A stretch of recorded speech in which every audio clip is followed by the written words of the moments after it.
여러분, 집안의 이곳은 화목을 만들며 성취를 만들며 건강을 만드는 곳입니다. 여러분, 이곳은 어디일까요? 바로 식탁입니다.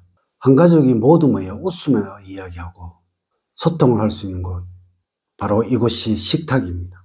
우리 조상님들은 밥상머리 교육이라고 해서 이곳에서 자식들에게 삶을 교육을 했습니다. 매일 아침 온 가족이 모두 모여서 삶을 계획하는 곳이었습니다. 하지만 여러분, 우리 현대의 삶 속에 너무나도 바쁘게 살아가고 있습니다. 모두들 자기 일이 바빠 어쩌면 얼굴 보기도 힘든 거 사실입니다. 하지만 여러분, 저는 늘 여러분들에게 말씀을 드립니다. 내 가족의 행복을 원하신다면, 내 아이들이 잘못된 길이 아닌 바른 길을 가기를 원하신다면 반드시 하루에 한 번은 이곳에 모여서 같이 식사를 하시라고 말입니다. 새해를 시작하면서 식탁에 이것을 놓아두었다면 나간 돈도 들어온다는 주제로 말씀을 드리도록 하겠습니다.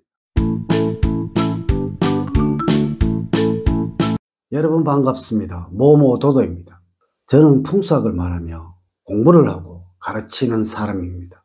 오늘은 앞서와 같이 교육학적인 측면이 아닌 풍수학 측면에서 이 식탁을 어떻게 사용을 해야 하는지 알려드릴까 합니다. 여러분, 식탁은 꼭 이렇게 사용을 하셔야 합니다. 첫 번째, 숟가락과 포크는 뒤집어 두지 마십시오. 여러분, 혹시 식사를 하시면서 숟가락을 엎어 두시는 분 계시지는 않으시나요?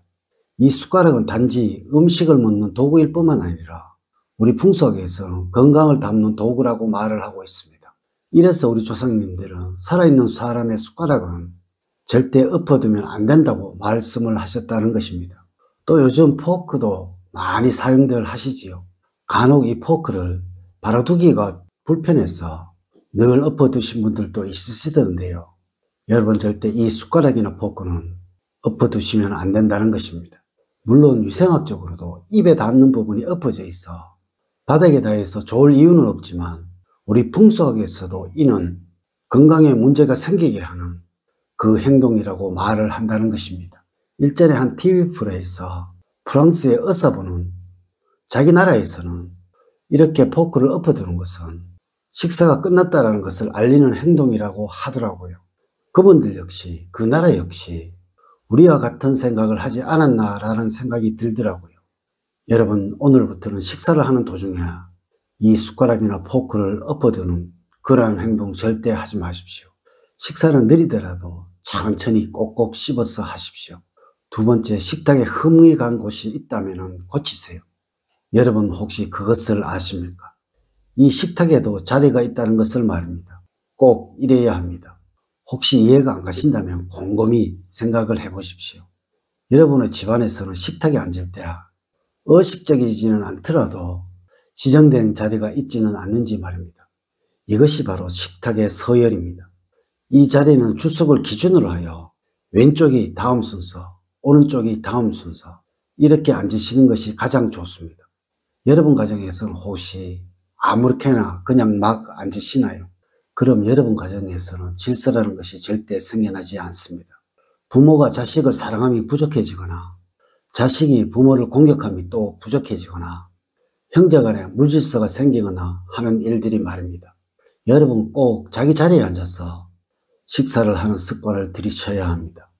또한 이 식당은 앞서에서도 말씀을 드렸지만 건강운을 살피는 장소입니다. 우리 풍속적으로 이 자리에 흠이 생기거나 문제가 생기게 된다면 이 자리에 주로 앉는 사람의 건강에 문제가 생긴다고 말을 한다는 것입니다. 이래서 이 식탁 반드시 깨끗하게 만들어 주십시오.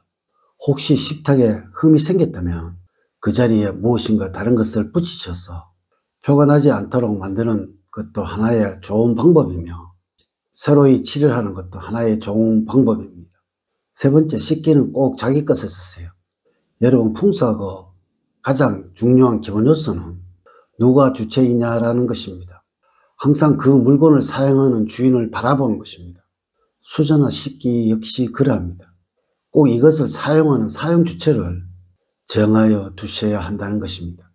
이래서 밥그릇, 국그릇, 수저 세트 이런 것들은 남편 것 따로, 아내 것 따로, 자식 것 따로 각각 이렇게 구분하여 두십시오. 이는 존중의 의미를 가지기도 하지만 사랑의 의미를 가지기도 하는 것입니다.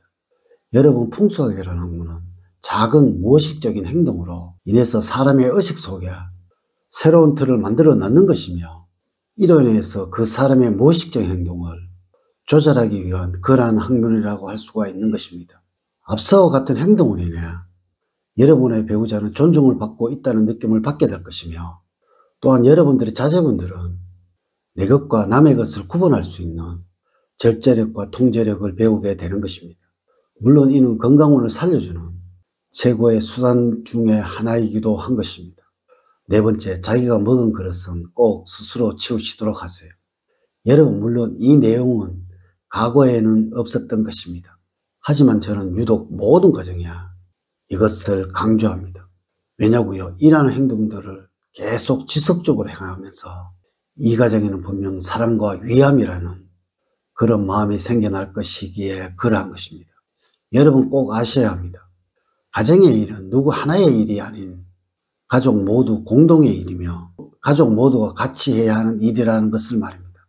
여러분들이 더 편해지기 위해서는 가족 중에 누군가는 더 힘들어져야 하며, 여러분이 조금 힘을 나누어 주게 되면 가족 중에 누군가는 더 편해지게 된다는 그 사실을 꼭 아셔야 한다는 것입니다. 이것이 바로 사랑이고 위함입니다.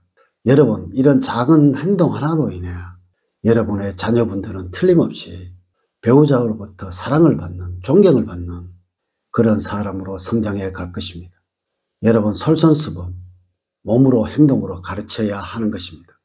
우리는 간혹 이 밥상머리 교육이라는 것이 무슨 대단한 지식으로, 경험으로 설교를 하는 것이라고 착각을 하곤 합니다. 하지만 여러분, 진정한 교육이라는 것은 여러분 말이 아닌 행동으로 실천하는 것을 자녀들이 보고 배우면서 이것을 실천하도록 만들어주는 것, 그것이라는 것을 꼭 아셔야 한다는 것입니다. 다섯 번째, 반찬은 절대 일렬로 두지 마셔야 합니다. 여러분들은 혹시 제사를 지내시나요? 물론 아직은 제사를 지내신 분들이 훨씬 많으실 것입니다. 그럼 제사를 지내실 때 음식을 어떻게 놓는지 잘 아시죠? 줄을 세워서 맞춰서 놓습니다. 혹시 여러분들 예쁘게 보이시려고 지금껏 반찬을 줄을 세워 두시지는 않으셨나요? 이는 앞서와 같이 제사상을 차리는 법입니다. 여러분, 산 사람의 음식을 줄이 세워져 있어서는 안 되는 것입니다. 왜냐고요? 산 사람의 세계는 모든 것이 원형입니다. 돌고 돈다는 의미이며 협력의 의미이고 화합의 의미이죠. 만약 여러분들의 식탁 위에 반찬들이 이렇게 줄이 세워져 있다면 항상 원칙적이고 이해타산적이며 자기 중심적이며 다른 사람의 입장은 생각하지 않는 그런 가족들로 가득할 것입니다. 혹시 여러분들 가족분들이 이렇게 되시기를 원하신다면 반찬에 줄을 세우십시오. 절대 아니겠죠. 가족은 정이 최우선입니다. 오늘은 식사 시간 또 식탁에서 절대 해서는 안 되는 행동에 관해서 말씀을 드렸습니다. 오늘 제가 알려드린 이야기 꼭 명심하시기를 부탁을 드리면서 이야기를 마치도록 하겠습니다. 저는 늘 여러분들 가정에 사랑과 행복이 넘치는 삶을 만들어 드리도록 노력을 하겠습니다. 오늘 긴 시간 시청해 주셔서 감사드립니다. 다음 시간에 더 좋은 영상으로 인사를 드리도록 하겠습니다. 감사합니다.